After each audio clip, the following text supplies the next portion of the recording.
Yup. It's DJ Envy, the people's choice. And my name is Angela Yee. Charlamagne the God. We are the world's most dangerous morning show, The Breakfast Club. And right now, you're checking out Real Talk NY. Yup. We always get called. People always ask. We want to see you guys live. And I think, guys, it's time to tell them. The Breakfast Club, Revolt and Diddy have a partnership. You know, I understand exactly what it is that he's trying to do. It's hard to find music videos on stations that were traditionally music video stations. And it's not based on, I guess there's so many like reality shows and other things out there. It's nice to have something that's back to the essence of what music is. I mean, I think it's great for the culture. I think what Diddy's doing is he's back to keeping it to when you really loved music and you love hip-hop. And it's not just hip-hop, it's all genres of music. And I mean, from the show to the Breakfast Club to their live show, I mean, it's just amazing to hear real opinions and real thoughts on a network again. So it's amazing. I can't wait. I just want Diddy to tweet about the Breakfast Club show. That's all I want him to do, because he got a few million He followers. has actually. Yes, a couple of times. I've seen him do it. And he puts it on his Instagram, too. I've seen him do it like twice, you know. Need him and he's called me a couple of times. Act like we're Ciroc over here on Revolt, Diddy. That's what I want. You get to see Charlamagne, Angela Yee, and DJ Envy every morning. Hold on. Live. So let me be clear. You can turn your television to Revolt TV in the morning. Right. And watch us on television. There's a lot of things that goes on in this studio that you can't see, but now you are going to see the good, the bad, and the ugly. I think it was a conversation from somebody that worked with Diddy named Sean Prez, and he said it would be a great idea. And I didn't think it would happen. And the fact that they started ramping up to do it, you know, I wanted to make sure Puff was involved, and he was 100% in, and I had a couple of conversations with him, and he said he was, and he said he's excited. He said he listens every morning. So I was like, this is great. He said he was a fan. He was like, the fact that artists can come up here and spill the beans. He says, you get artists to come up here to talk about things that they never talk about, and he was like, he needs that on television. So, I mean, it's an amazing thing.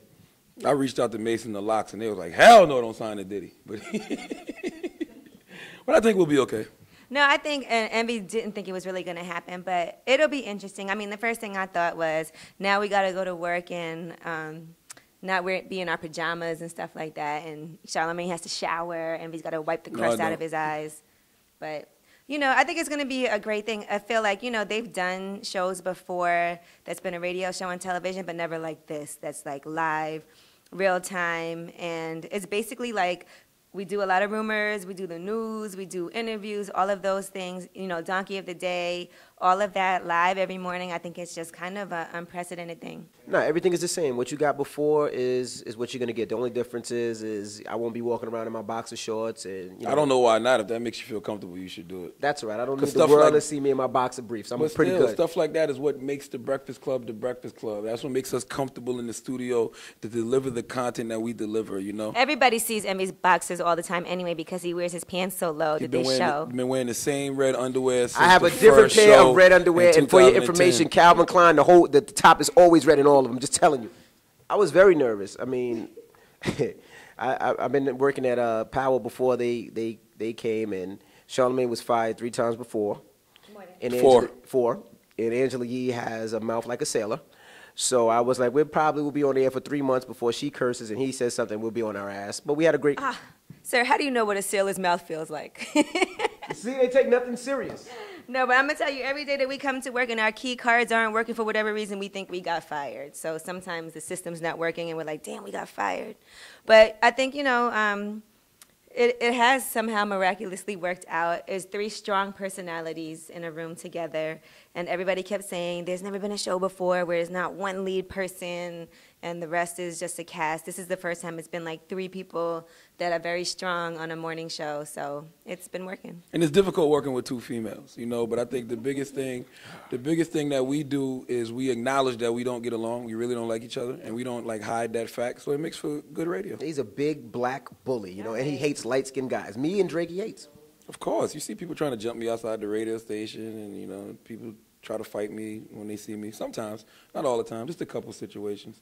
But that comes with the territory, you know. With great risk comes great reward.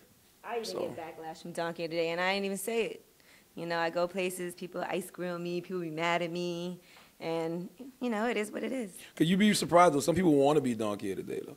Like, I got somebody right now who I will not say their name. They swear up and down we mentioned them in an interview that happened a couple of days ago, and their name wasn't even mentioned at all. And he's on Instagram begging to come to the Breakfast Club to confront me about something that wasn't even said.